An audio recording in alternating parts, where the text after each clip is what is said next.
You are listening to Sean Harrison on Amp Life Talk Radio, a place for amputees and those dealing with limb loss. The views expressed on the show by the host, co-hosts, and guests are their own. Always seek medical advice from a licensed medical professional.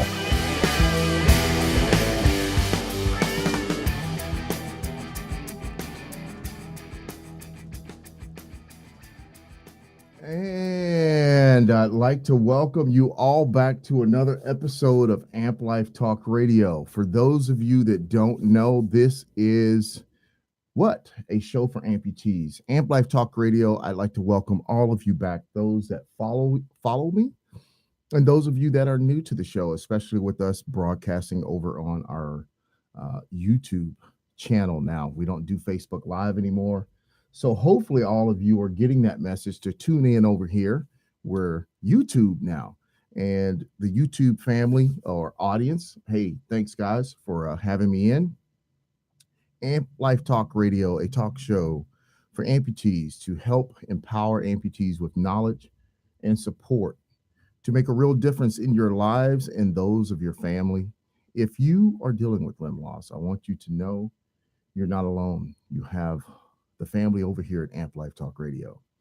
So tonight, most of you, if you've seen the episode that we have up tonight, amazingly, season 2, episode 37, is titled A New Life.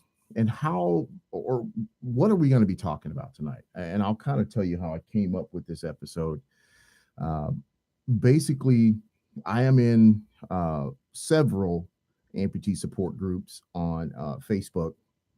And I do look at the comments that I get when I'm on social media, when I'm browsing through. I do read some of the stuff that you guys are posting up there. Every so often I do respond to some of it.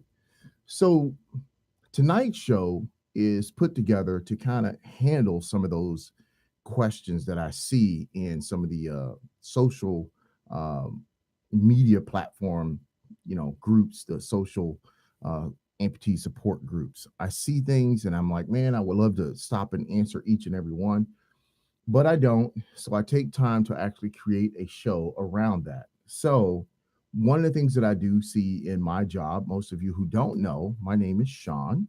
I work for a prosthetic company. I'm director of patient care and amputee certified peer visitor and counselor for Synergy Prosthetics. My company or my territory is in Central California, which is Modesto, Sacramento, those areas. Just to throw out some things so you'll actually know where I'm at, because I get out to Madera, Stockton, some of those areas. Some of you guys probably don't know where that's at unless you live here. Modesto is not like the big metropolis of California here. So as I go through some of these sites and I see some of the things, I basically come up with some of these ideas to try and put together a show that I think will help people. So that's what this is all about. This podcast is all about helping people by answering questions, talking about topics, addressing issues that we face as amputees. This can be from the news. This can be from what I see, just general conversations that people are having. So this is one of those topics, a general conversation that I see daily in some of the social media sites that I go to. And it's all about your new life. In the beginning, amputation and the issues surrounding it may feel overwhelming. I see this a lot in some of the comments when I'm online and I see people posting stuff. Some people are just overwhelmed by the amputation process and being an amputee and becoming an amputee. I know that can be a lot for people to take in and to digest and try to figure out. If you are about to become an amputee, or you have already recently gone through an amputation, or you could be an amputee for some time and nobody has ever really talked to you about this type of thing, or you've never really found a support group and you're now coming across this podcast. Well, this is for you. You are now entering new territory, and it may seem understandably not known to you and what to do and how to process it, what am I going to do next? You don't know what to expect next. That's a lot, and that's a typical response for most amputees. They don't know what to expect next after going through an amputation. At the outset, it is normal and common to experience a variety of emotions and feelings, which can include, I've seen people be shocked, angry, depressed, um, sadness. These are all very common. So if you are going through or have been through an amputation, your new life starts out with some of this. It is important to remember that there is no right or wrong reaction to an amputation, to losing a limb. There's no, textbook, okay, this is what you need to do. There isn't. There is no right or wrong reaction to the news about uh, an amputation or becoming an amputee. I was just out in uh, Los Banos today, meeting with a new group out there, and they do amputations, and we were talking a little bit about what I do. They were very interested in having me come and work with their patients. Why? Because no one is doing what our company does, Synergy Prosthetics, as far as coming in and being involved from all stages of it. When you know that you're going to have to do an amputation as a surgeon, having someone come in and be able to talk with your patient who is an amputee and a peer counselor, peer visitor, helps. It adds a lot of value to your practice, to your business, to be able to have someone come in and do that. And not only that, but the person who you're having come in is going to see them through the entire process from pre to post to actually getting their prosthesis and then doing all the patient education along the way. That is very, I can't even tell you how important that is. I wish I had that when I went through what I went through. And I know some of you out there that are hearing my voice and looking at this, where was somebody like that when we were going through what we were going through? So, all these things, all these feelings, you may also go through um, varying stages of denial and acceptance of your new situation, your new life. You will need you'll need some time. A lot of people need some time to adjust to that news, to adjust to what is going on, to absorbing all the information that you are about to become an amputee, and to understand your new uh, overall experience as a amputee is something that is very, very unique to each and every individual that's going through it. The cause of your amputation will influence how you feel. You may have a uh, amputation due to a trauma.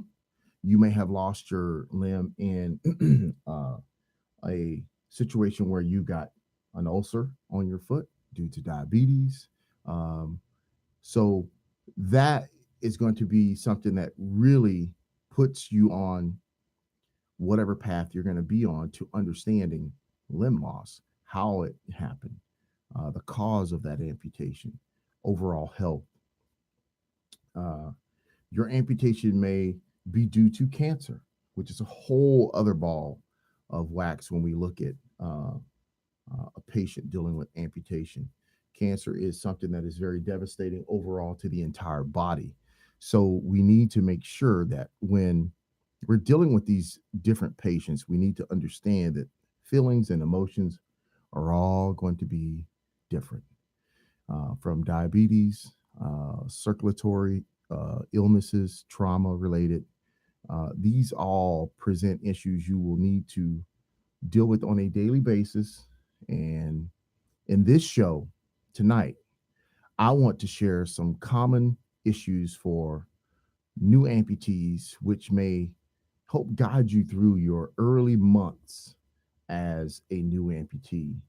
And I hope that you will get something from this tonight that will be useful for you and your family to deal with your amputation.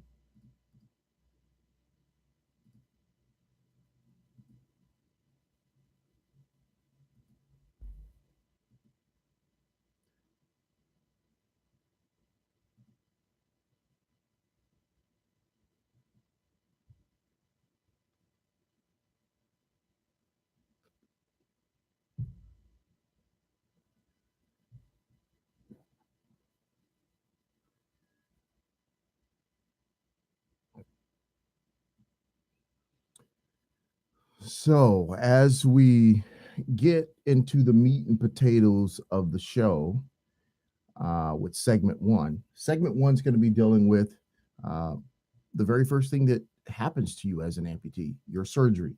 But more than that, your surgery and your surgery team, the team of people that are going to be surrounding you as you go through this process, your doctor, your orthopedic surgeon, everyone that has something to do with you and getting you ready to be an amputee. The orthopedic surgeon performs the amputation or your procedure, your surgery, and any revisions that may come along after the original amputation that may be necessary to do debridements or anything like that. Just so those of you that don't know, your surgeon is going to be involved in a lot of things, taking care of yourself and your residual limb.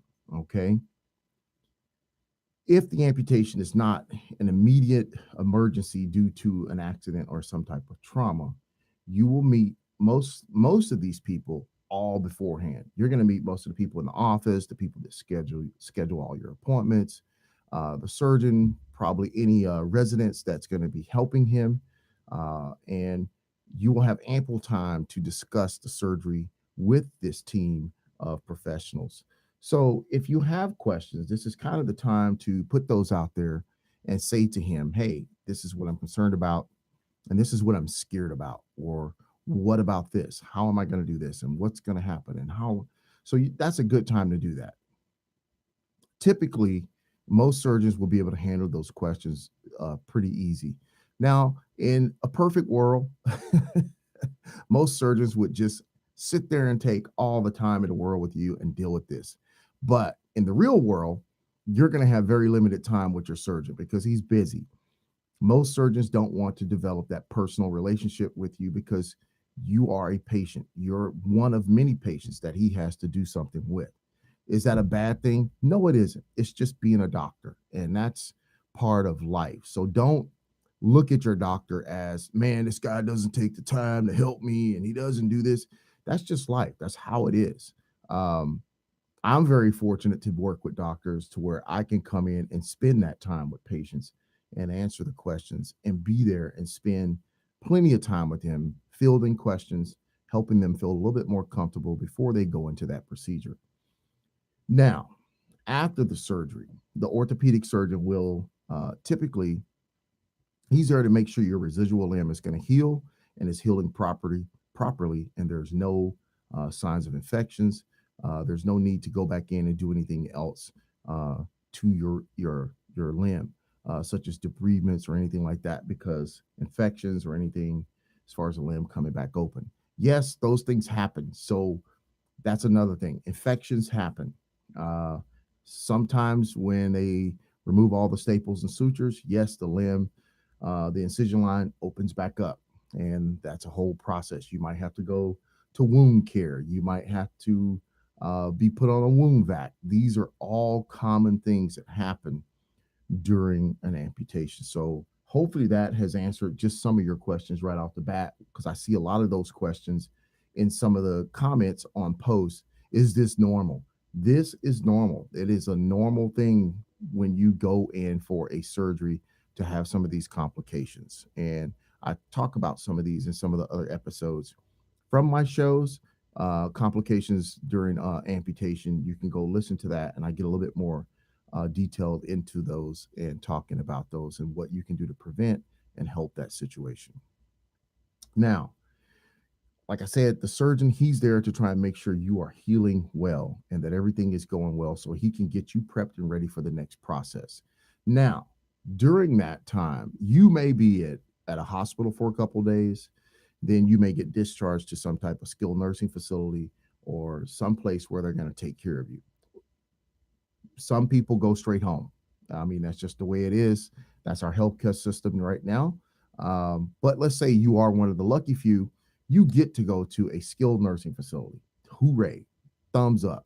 Now, you will probably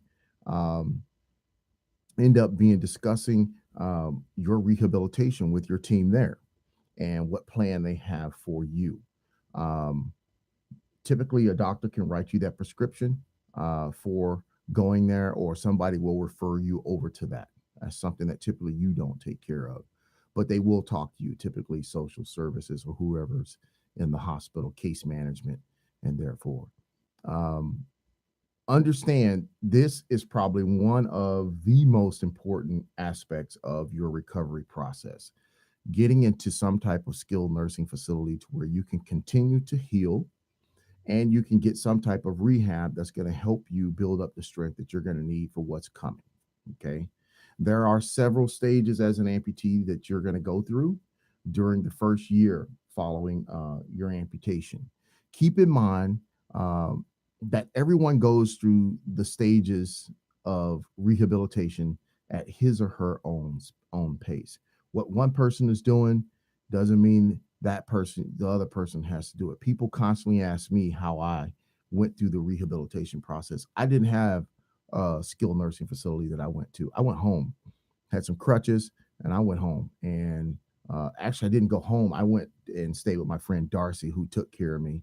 And I know I was a pain in the butt to her because I was stubborn, man. And that's another thing. You get stubborn and you get hard headed because you want to do everything for yourself and you don't want to let people help you. So, another thing I'm going to tell you, let people help you because it'll save you a lot of grief and anguish, especially if you fall and you hurt your limb. So, if somebody's there to help you, let them help you.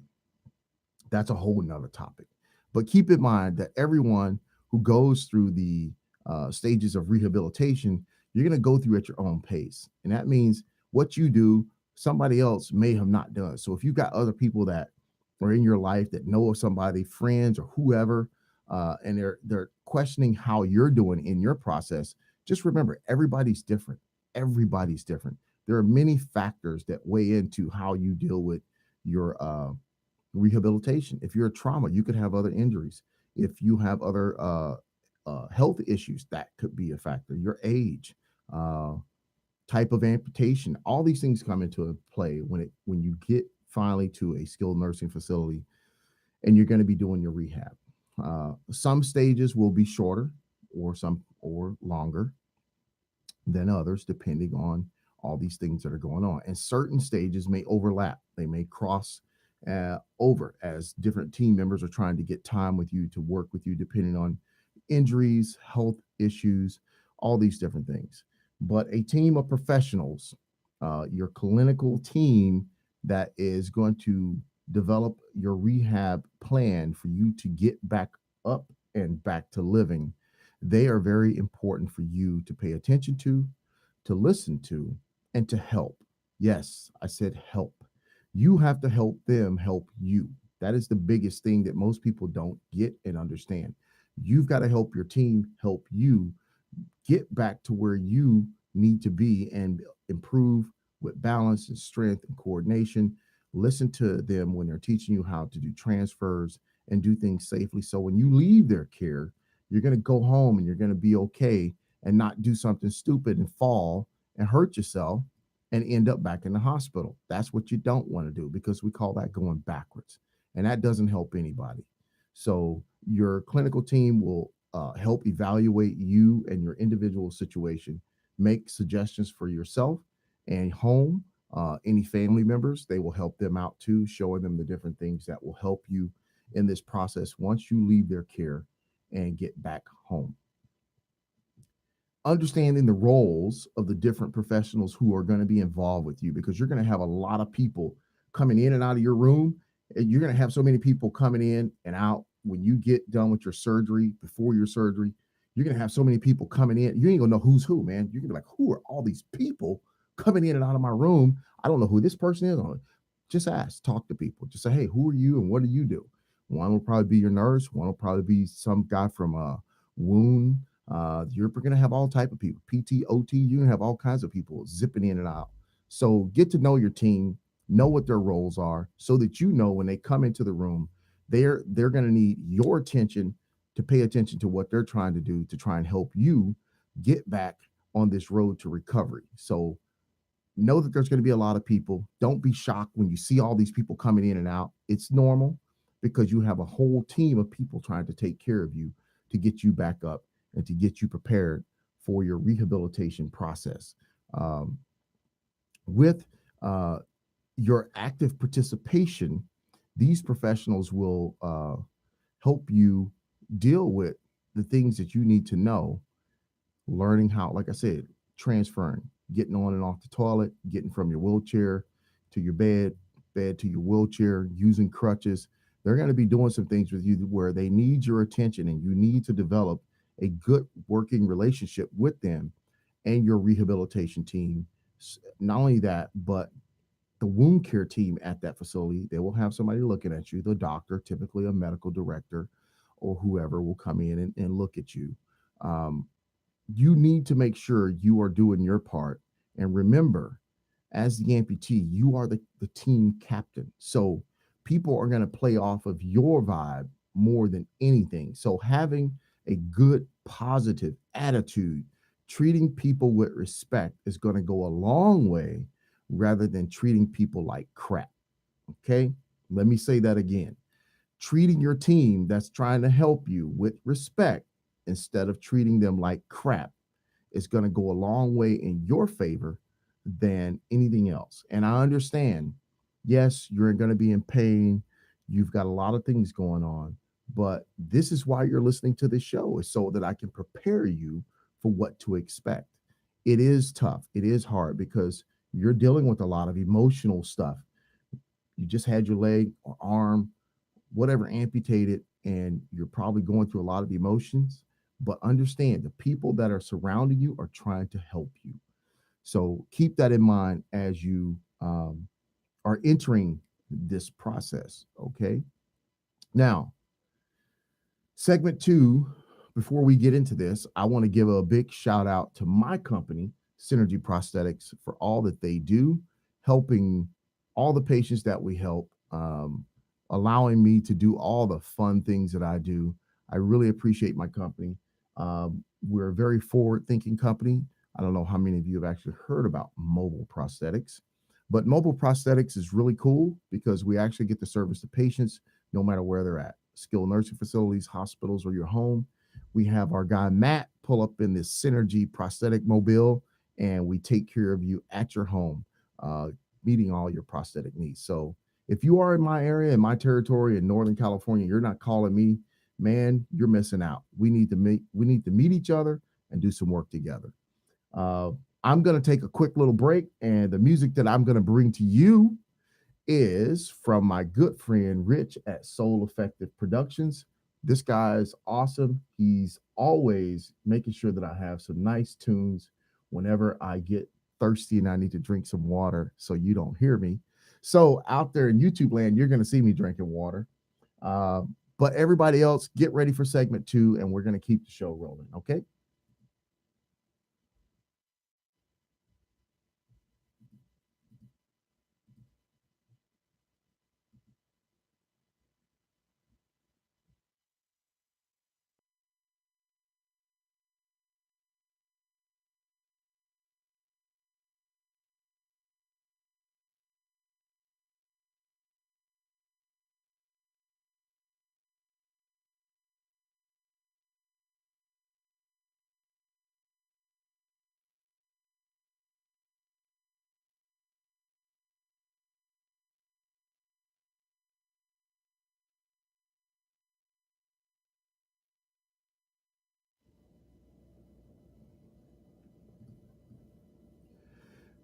So as we get ready for segment two of the show, again, thanks, Rich, for those good tunes there, and everybody on YouTube.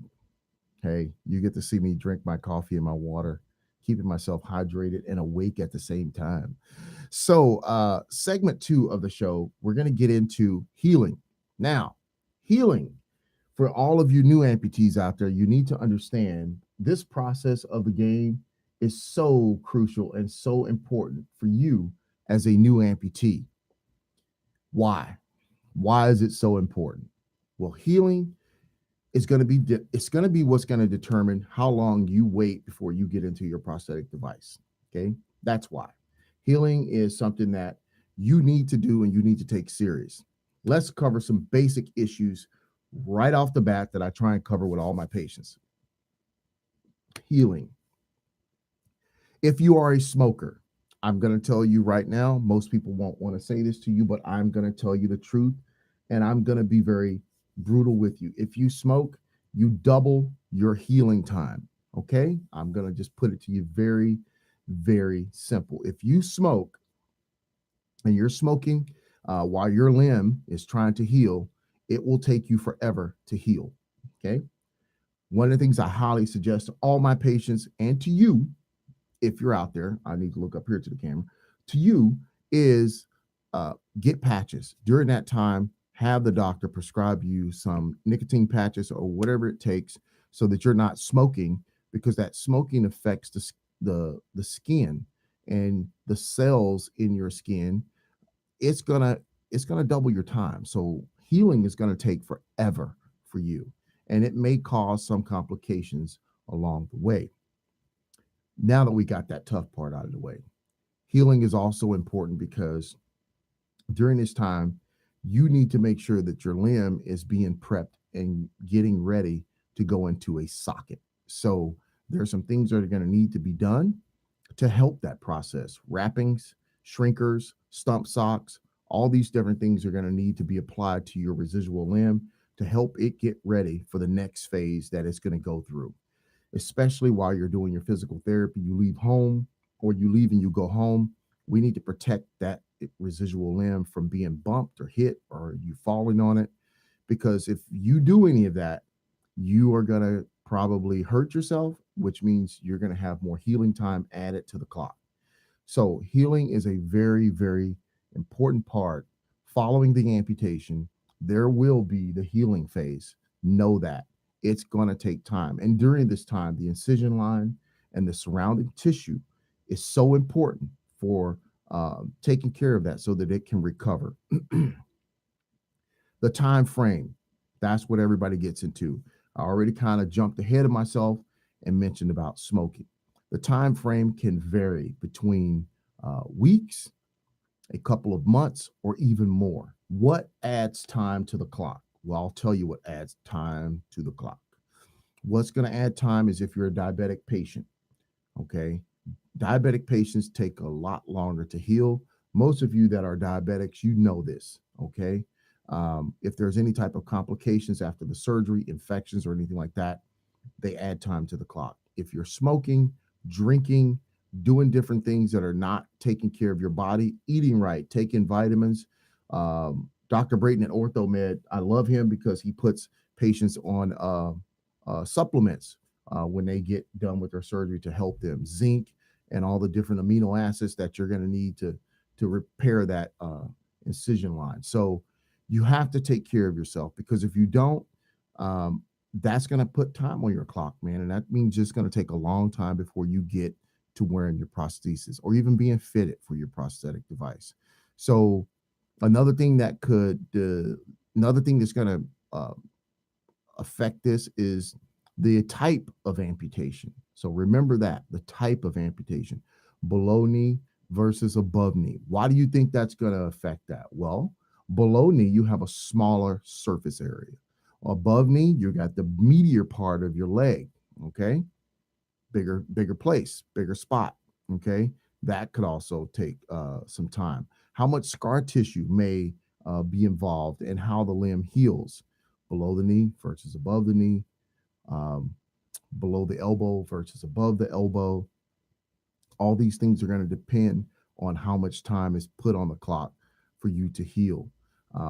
In the hospital, you're going to be getting wound treatment, and they're going to be trying to take care of you to get that improved and taken care of. You might meet some type of physical therapist in the hospital. They're going to be trying to teach you some different exercises to improve muscle function and stretching exercises and different things there. Why are these important? Because those are going to be important to keep your leg straight so that we don't have contracture, and to increase blood flow to that limb. Especially if you had some type of circulatory issue to start with, we're going to need to make sure that blood is getting down there, because it takes blood to heal the incision line. It's just like anything else. You cut your finger, you scrape your knee. Blood is what gets down there to create the scabs and rebuild those cells in a timely fashion so that you can heal up. Now, your clinical team, again, they will recommend a plan for your care, whether it's rehab, whether it's wound care. Listen to them and do what they ask you to do, because that also will assist you in healing and your healing time. Now, in the early days of following the amputation, healing of the incision line, the residual limb is the main goal. Your incision line on that residual limb, some of you may call it a stump. You may hear that terminology used: residual limb, incision line. Um, these are things that you're going to hear. The healing of that area surrounding that incision line occurs within about several weeks. Again, there are some things that can add time to the clock. We just covered those. If your amputation was due to cancer or some type of vascular circulatory illness or issue, again, the initial healing process may take longer. Diabetes, it may take longer. Part of the healing process involves promoting edema, shrinking the limb, elevating, elevate, elevate, elevate. You're going to hear that. Elevate that limb, because when you come out of surgery, I think it's going to be blown up and it's going to look fat. Okay. We need to get some of that edema, which is fluid, the swelling, down. How do you do that? Put it up. Make sure it's up. Okay. Keep it elevated. Don't be sitting in your wheelchair with your leg hanging. Don't be sitting off the edge of your bed with your leg hanging off. Horrible. That is really bad. Really bad. I'm pointing a finger on YouTube, man. I've got my finger up. So those things are bad. So listen to your medical team. They're there to help you. Swelling is always an issue after surgery, and bandaging the residual limb can help this. So they're going to be trying to bandage you up, but what's going to help more is keeping the leg elevated, putting pillows on the very distal end of it, the very tip, the very last part of it. If you're below knee, don't put the pillow under your knee, because then your knee bends. You got to put it out the very end of it. Your residual limb will continue to change shape during this time. Usually it will stabilize over a period of about 6 months. So the size and all the changing that you're going to see is going to be really big. You're going to have what's called dog ears. It looks like that. Your skin, because that's the corners where they typically stitch you up. Those are going to get nice and round as you get into bandaging and shrinkers. Okay. Now, like I said, the professionals that are going to be helping you are going to be trying to coordinate your care all together with getting that limb under control so that it can move to the next point. Now, any issues with your wrappings or your bandaging, bring that to the attention of your medical staff. If something's too tight, you notice redness or pain, bring that up, because then that means we might have a bandage that is too tight. I have seen some wrappings that have created a tourniquet effect. A tourniquet effect means they're too tight at the crest of the knee. Below the knees, you should be wrapped well above your knee rather than below the knee or at the knee. Keep that in mind. Now, commonly, you may visit or you may get visits from the physical therapist while in the hospital. That's common. They're getting you prepped and ready to move on out to get to that skilled nursing facility, and you can start getting your visits there. They will see you probably 2-3 times a week while you're there. If you're at home, same thing.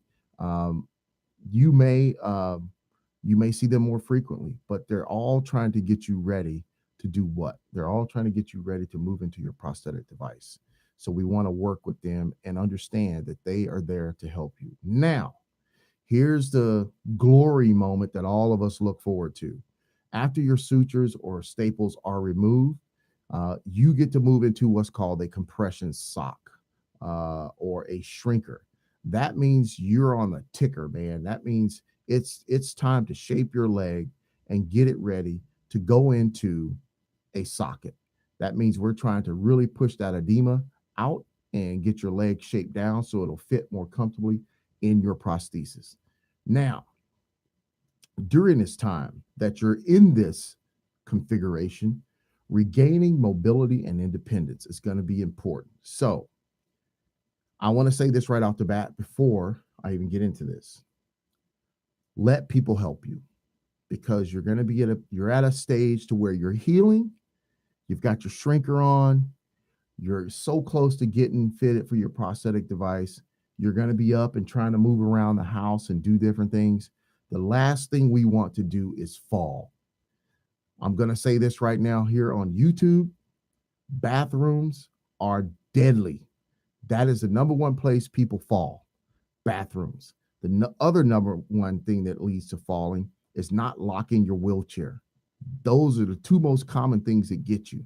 Now, if you're dealing with crutches or anything like that, of course, you need to watch where you're putting those crutches at and how you're walking, because surfaces can be very slick when you only have one foot. So be very, very careful as we start to get back to regaining mobility and independence. While in the healing process, you will want to become more mobile and independent. Again, you're going to want to do that as soon as possible because you're itching. You've been down on your back.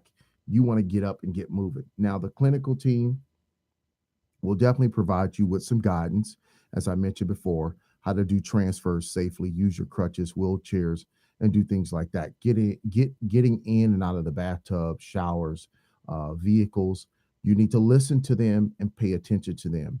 And if you have any family members, they need to make sure that they are present too, because it's going to require all hands on deck to get you back up and get you moving. There are many mobility aids. You can look online. You can contact me through my site, Amp Life Talk Radio. I will help you with some of that.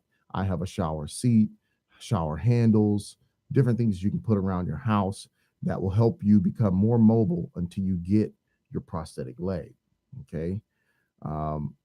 For instance, most people are going to get crutches. Some people prefer crutches over wheelchairs, or some people prefer both. Either way, be careful as you go back to regaining some of that mobility and independence when you leave your skilled nursing facility or the hospital. Keep in mind, sometimes due to the level of amputation, if you have other health factors, say you're in a trauma, your arms are hurt, you can have broken arms and a missing leg, you're not going to be able to use anything, really. You can't really push yourself in a wheelchair. You can't use crutches. So we're definitely going to be counting on other people to help us do what we need to do. So we need to make sure we are paying close attention to being nice to the people that help us. That's all I want to say about that. Mobile and daily living aids will continue to assist you to gain your independence even after you get your prosthesis. When you first get it, you're not just going to put on a prosthetic device and just take off walking. That's the biggest thing I want to make sure you understand. If you are in need of any of those types of things, please contact me or your social worker or case manager, because some of that stuff is free and you can get assistance in getting wheelchairs and different things like that, walkers and so forth. So you don't feel like you can't afford them. Reach out to people in those capacities, social workers, case managers, or me here at amplifetalkradio.com, and I can point you in the right direction, no matter where you live, because the show is nationwide, and I help people from Kentucky to Nebraska to Wyoming. I even have people overseas that listen to the show, and people send me messages all the time about questions, and I'm starting to get some of you to follow me here on YouTube, and you can leave questions and comments after each show. And of course, YouTubers, you know that you can leave me comments and chat with me in the show. Please bear with me though. If you do start leaving me comments, it's going to take me some time to actually comment back to you.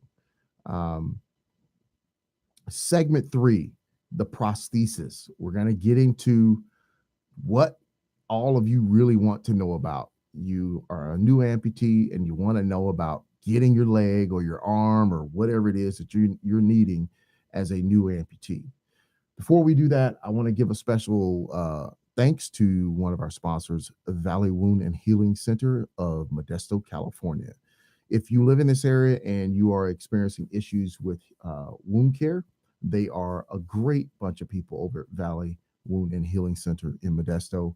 Reach out to them and let them know that Sean referred you over. And if you're lucky, you'll catch me in there on one of my days, typically Wednesday or Friday. I'm in the back seeing the patients that I typically see there. So great group of people there. If you are having issues with wounds and you need somewhere to get that all sorted and get patched up, and I need doctors, man, use those guys. They're really cool. Segment 3, the prosthesis. The Your prosthetist is the person who you should develop the best relationship with, because that's the person who's going to build your prosthetic limb. That's the person you want to tell everything that you have aspirations of doing. I want to jog. I want to run. I want to do yoga. I want to swim. I want to kayak. I want to do a Spartan. Hey, you see all my Spartan stuff in the back. Join me and Dave.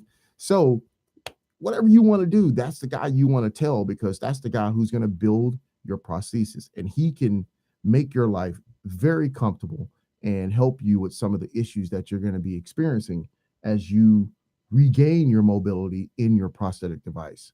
So really make sure you talk to him. And I want to say this because I hear this a lot when I work with patients, as I'm getting patients from other companies or I'm getting new patients that have prosthetics already. A lot of times you're talking to the prosthetist, but he's not listening. So is it an issue that he's just not listening to you and he's not doing what you're trying to tell him? Or is it something that clinically wise he can't do because it's just not feasible to do? That's something you need to understand. And I think you need to have someone who's going to be willing to explain that to you and not just blow you off, but explain to you why he can't do certain things to your prosthetic device. Because I think some of you need to understand that prosthetic wise, when they build these things, there are some things they can do, there are some things they can't do, especially if you're a new amputee. It can only be made one way when you're a new amputee. It is not until you get a little bit stronger, you build up a little bit more, you're basically walking in the thing, that they can start to do some of the more uh, tricked out modifications to it, lowering things in the back and the front, lowering your wings on the side, because those things are there for a reason, to keep you safe, stability. Um, they're there for a reason. Typically, as you build up more strength and you're able to control your body, those things can be modified to a point. But having a process that's going to listen to you and hear you and talk to you and help you uh, get your prosthetic device dialed in is crucial. It is so key. Um, so take that for what it's worth. If you're going to get somebody that you're going to work with from a prosthetic end, that's going to be doing your prosthetic for you, that's kind of a lifelong commitment. And you definitely want somebody who's going to hear you out and listen to you and be able to make the changes that you feel you need for your prosthetic device. Now, sometimes you are going to be referred to a prosthetic facility. You're going to go in, you're going to meet with the people. My advice to you is this: make sure it's a perfect match. Make sure you understand what you're getting into. I think the biggest thing for people to understand is this: just because your doctor refers you to a company doesn't mean you have to go to that company. You can shop around, go see different people, figure out who's going to be the best fit for you before you make that commitment.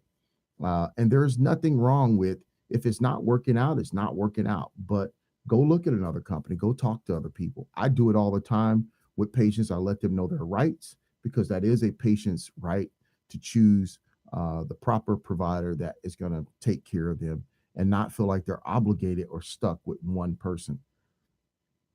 Very valuable information there for you as a new amputee. I want to make sure that gets relayed in this talk as you go down your new life as a amputee, understanding that is could be a make or break situation for you, to understand that if something's just not working out or you feel it's not a good match, you have the right to move on and seek other services through other providers. Keep in mind, the person who makes your prosthetic is going to be the person who's going to do all the adjustments, repairs, and basically build that limb to help you get yourself back into life. You want to make sure he understands how to make you feel more comfortable in it, and deal with some of the critical issues that you're going to face. The biggest one is education.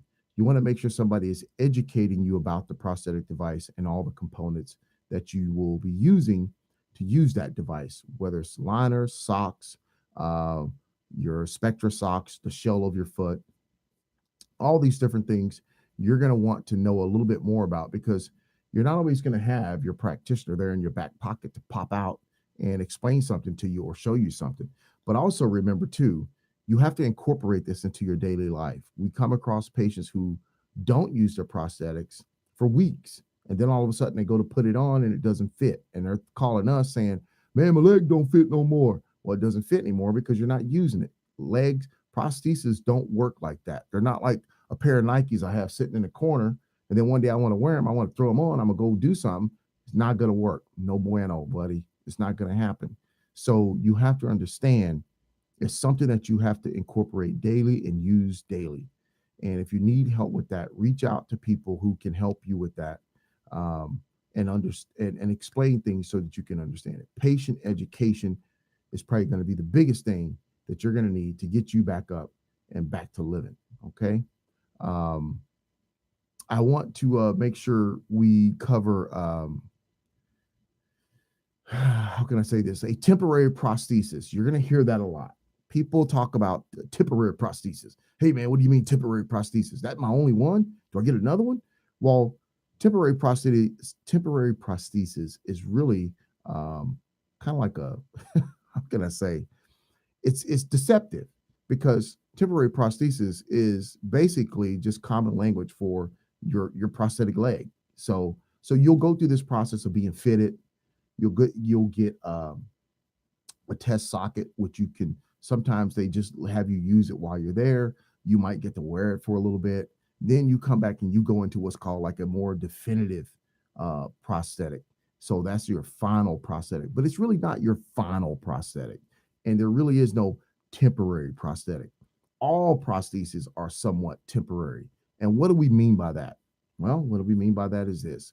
The one thing that's going to change the most in on your prosthetic device is your socket, the part that your residual limb slides into.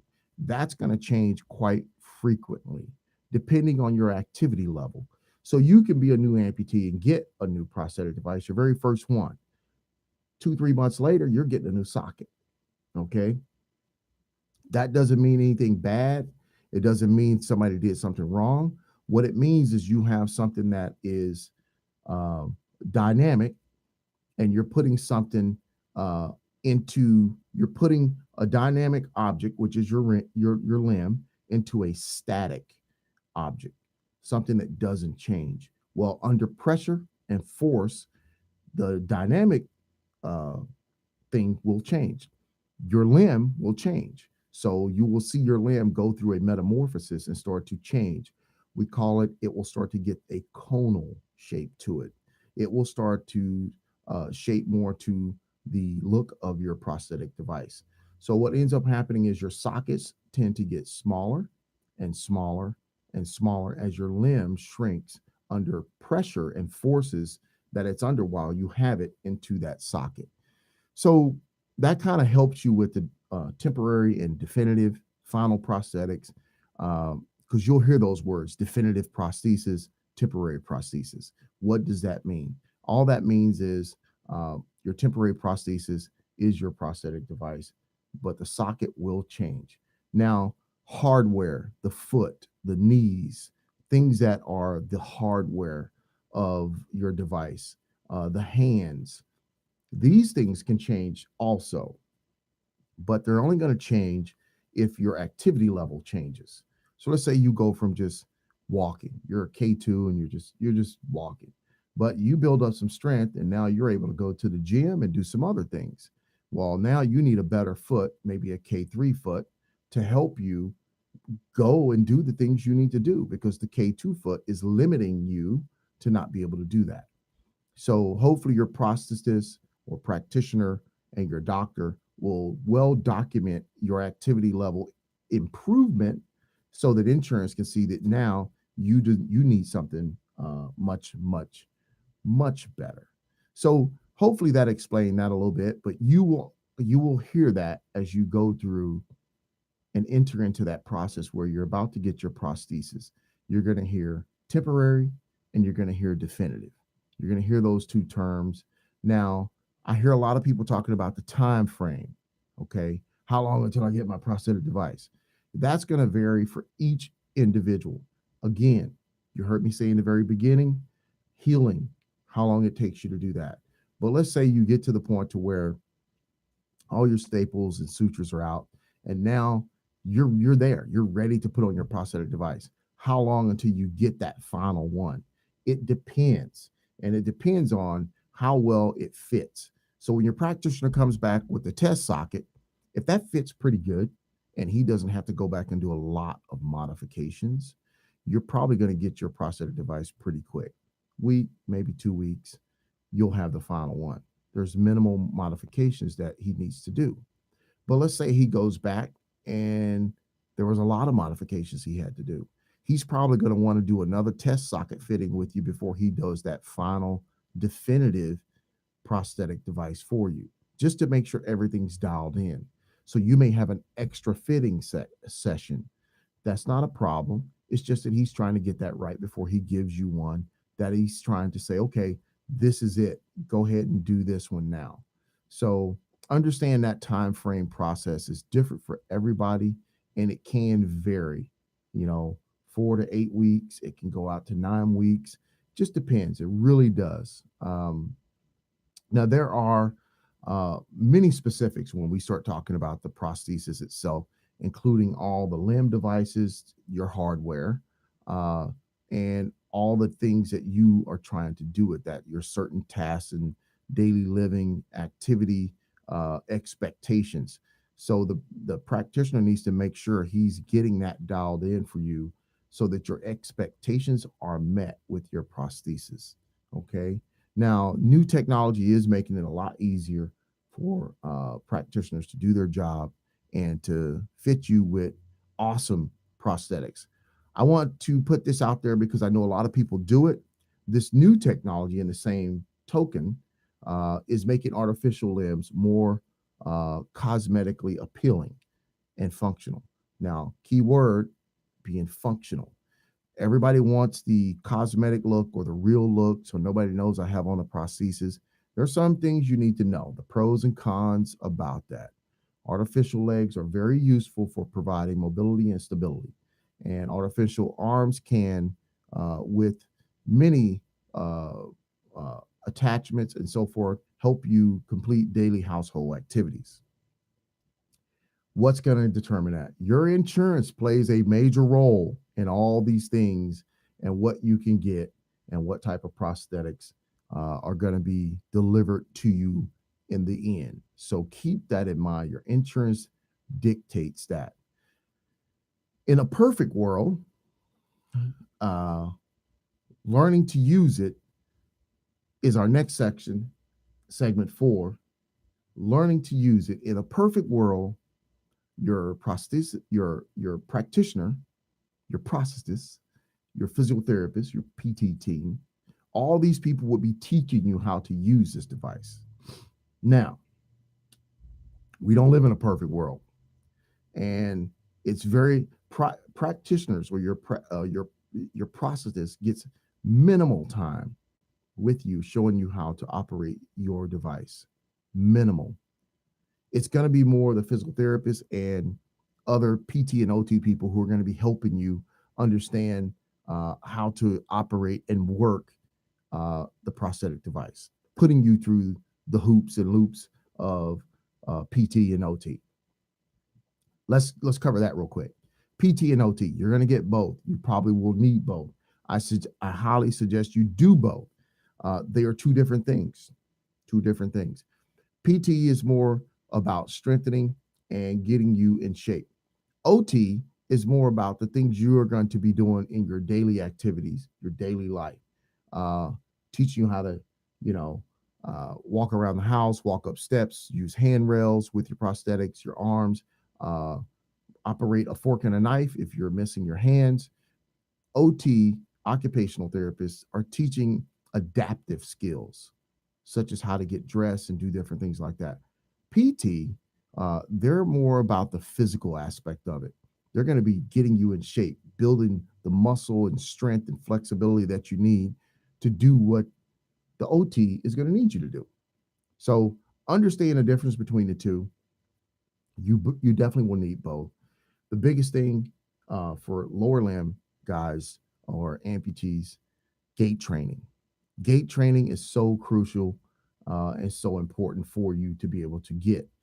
I have a lot of people see me walk and they don't know I have a prosthesis. And when I deal with patients, they always say, I want to walk like you. Well, everybody's different. And it's going to require a lot of work because it took a lot of work for me to get to this point.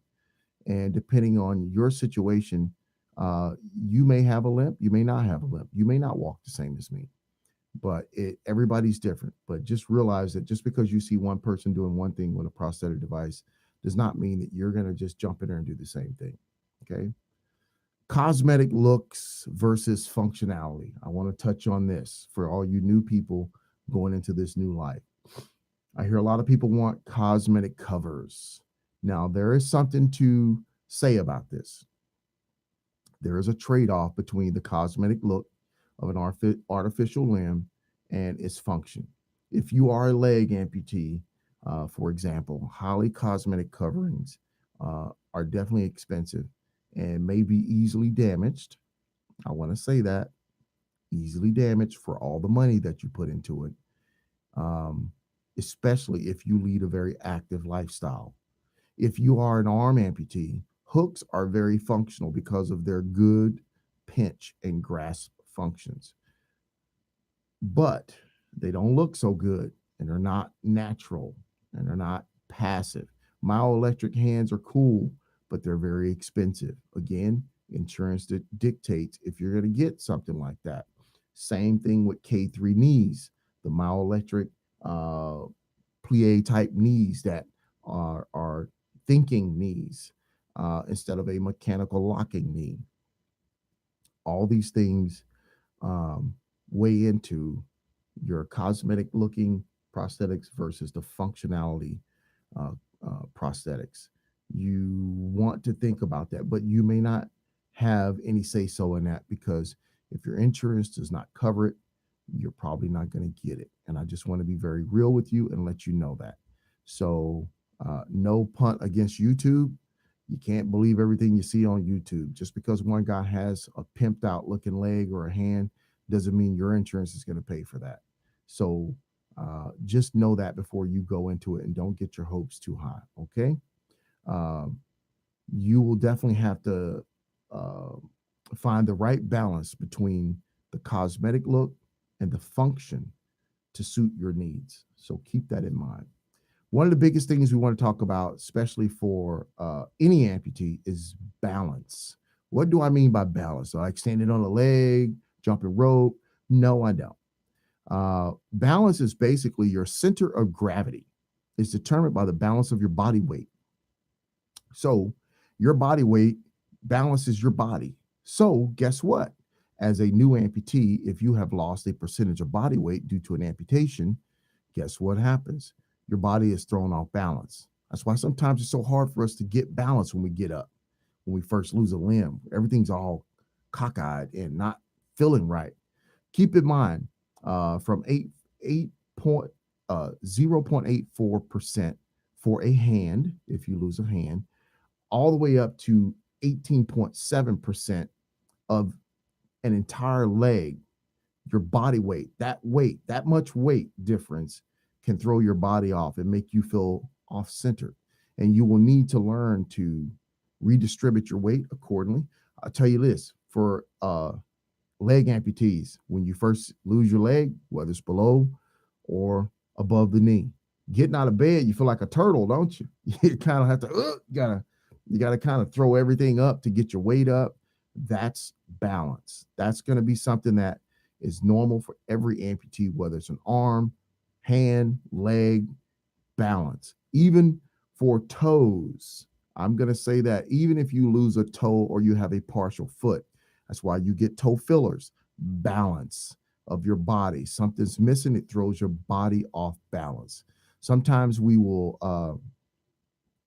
while still in the hospital, you're going to see that weight straps to the residual limb to help with balance control and to do different things for you there. Balance. Your body's off balance because it's lost a portion of weight, or so now we got to figure out how to distribute all that weight again to find our center, our chi. Know that as a new amputee going into this new life, probably one of the most important things you can learn, or hopefully your physical therapy team will teach you while you're in their custody, is learning to fall and get back up. That's going to be so important for you to learn. A lot of physical therapists and occupational therapists will include a session or a lesson in learning to fall safely. Um, we were talking about this the other day at Emmanuel Rehabilitation in Turlock. Me and Adam, we had a patient there who was a bilateral above the knee amputee, and she lost her balance, and that topic came up, falling. We all have to learn how to fall because it may happen to us. And when it does, you don't want to be sitting there going, okay, well, how do I get up now? So at least if you are taught that and it does happen while you're out in public, you know how to get up. That's one of the things that I had to learn as a below the knee amputee was you're on the ground now. Now, how do you get up? And I have taught myself how to do that with and without my prosthetic device. So it is something that we all will probably encounter. So learn the techniques to minimize the damage when you go to the ground, and also learn how to pick yourself back up. Those are very, very important things that you will get from your care team. Um, Gait training, we touched on a little bit, and I want to talk about it just a little bit more because it is so important for you to understand. Gait is an individualized manner in which each person walks. How we all walk is different. Um, so when we start thinking about getting our prosthetic device and getting back up and ambulating and walking, it is important to understand if you do not get physical therapy, you're going to have some issues. And the thing that's going to be tough about that is this: bad habits are hard to break later on. If you start doing things early on, walking on your own without proper training, it's going to be almost impossible to break those bad habits. So when you get your prosthetic device, go get the physical therapy. I don't care if you are below the knee, you're a strong guy, big macho guy, have somebody help you set that up right, get your gait down, understand walking patterns so that you can get back out there and stretch your stuff. Okay. I want you to be looking good when you're walking in your prosthetic. Okay. So keep in mind, okay, keeping a positive attitude is very important through all of this. The training you will undergo is an investment. Keep that in mind. Keep a positive attitude. It is so important. The training that you're going to undergo in PT and OT is an investment in you and your life. Keep that in mind as a new amputee, okay? Occupational therapy for arm amputees, I want to touch on that a little bit. And occupational therapy or therapists will teach you and teach arm amputees, whether below or above or all the way. Some people are all the way to the shoulder. You're going to have some stuff to learn because you're going to have terminal devices and different things, myoelectric, different arms. You're going to have to learn adaptive skills all over again on that side of the body. How to eat with a fork, cut with a knife, doing just normal things, putting on your shirt, pulling up your pants. These things can all become tasks. When it comes to rehabilitation, um, both are so important. Your gait training is going to be very important for you leg amputees, and how to use your terminal devices for and hooks for you arm amputees. The process may at times seem a little daunting or frustrating, but I want you to know, stay patient, keep a positive attitude. This is an investment in yourself. Keeping that positive attitude is so important and so crucial. Um, with the training you're going to undergo, because it's going to help you get back to living a more independent and fulfilling life. My final thoughts. Let's get into those. Final thoughts. Uh, Once an amputee is regularly wearing uh, your prosthesis, um, and rehabilitation is coming to an end. So you got into your rehab, you're about to get out, you're strutting your stuff, you're feeling really good, and you are gradually returning to your regular lifestyle. You learn some stuff in physical therapy and occupational therapy. Now, bigger stepping stones are ahead of you, which may take a lot longer to achieve. Can include driving your car, going back to work, um, whatever it may be, going back to being a mom, uh, whatever that process may be. But just keep that in mind.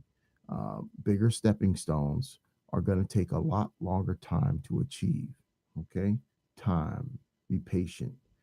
During the first year, you will acquire a great deal of knowledge. There's going to be so many things that are going to be thrown at you. Your brain's going to be like a sponge trying to take all this in from all the professional people that you're going to be meeting, all the people that are involved with your care, rehab, everything. There is going to be a lot to handle, and you may at times feel very overwhelmed. Now, that's normal, but this should not take away from the sense of accomplishment and how far you have come in this journey in your new life. So by the end of this first year, you will likely be wearing your prosthesis on a regular basis and having being returned to your normal lifestyle. Remember, take things in small bites rather than big bites. It's easier to digest, it's easier to learn. Regardless of how an individual has arrived at this point where you're getting an amputation, they may wake up minus a limb and you're already on this new journey to recovery. If you find yourself on this new journey to recovery, keep in mind the recovery will prove both hard, physically and mentally. Patience, my friends, have patience. Understand it is not an easy road. It will be tough. The physical healing has a different timeline for every individual, but the medical methods are varied and well researched, and the treatment can be tailored to a specific patient needs. Be patient during the healing process, both emotionally and physically. There is no specific rule book or timetable that will say you're supposed to be at this point at this time. Take it as it comes, and just remember, we're all different and we're all going to reach different levels and points at different times. Okay? Those are my final thoughts for you, my friends. And as I wrap this up, the road to recovery, I want you to know each professional plays a very important role in your care. Be nice to them, be gentle, be patient, because they are only there trying to help you get back to your life and reach your overall objective of what? Living, going back to your normal self and going back to living. Support from the family and friends can be invaluable during this time where you are trying to get back on that road to recovery and get back to living. A new amputee can also benefit from meeting with other amputees. That's why I do what I do. Reach out. If you can't find somebody and you find yourself looking for somebody in your area, reach out to me. Amp Life Talk Radio. I'm on Facebook at Amp Life Talk Radio or Sean R. Harrison. Reach out to me. I will try and put you in touch with whoever I can that I think will be a positive influence to help you understand that you're not alone in this process. Through peer support or one-on-one consultations, I am still a certified Amputee Coalition of America peer visitor. I can put you in touch with somebody there that can help you find someone in your area. Keep in mind, valuable information and encouragement is provided by those who are suffering the same as yourself and can help you look forward to a future and get back on a positive path. If you are in the hospital, always remember you'll have social workers and case workers who have a lot of resources that can guide you in the right way. While in the beginning, it may seem as though your amputation defines who you are as a person. As time goes on, it will instead become just another aspect of who you are. Each day is a new task, my friends. Take it one step at a time, one task at a time. Take it in small increments rather than large chunks. Think of ways to make your daily challenges easier. I would have to say that it took me probably 6 months to a year before I became very proficient as an amputee walking on my new prosthetic limb.